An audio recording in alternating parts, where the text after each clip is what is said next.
First thing we do is measure out the bay 2.4 by 4.7, and then we string line in the lines ready to mark out the bays. Once we've got these in, we use the green paint for the background and we cut it in with a 4-inch roller. This allows us to get some really sharp, fine edges for your lines. And this is also the edge and the border that we're going to be using for the white lines. Once we've done this, we'll then paint the rest of the inner bay itself using a much larger 12-inch roller. We pour the paint directly onto the ground so that we can cover this area quickly for you.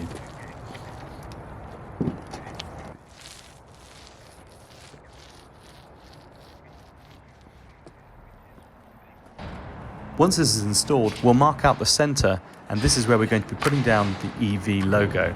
The EV logo is measured off of all 4 edges, and then we start to spray it in. To do this, we're going to be using our line marking spray machine.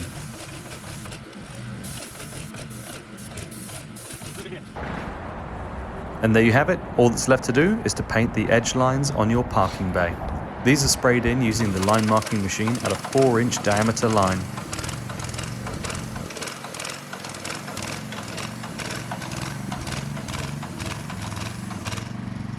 And there we have it.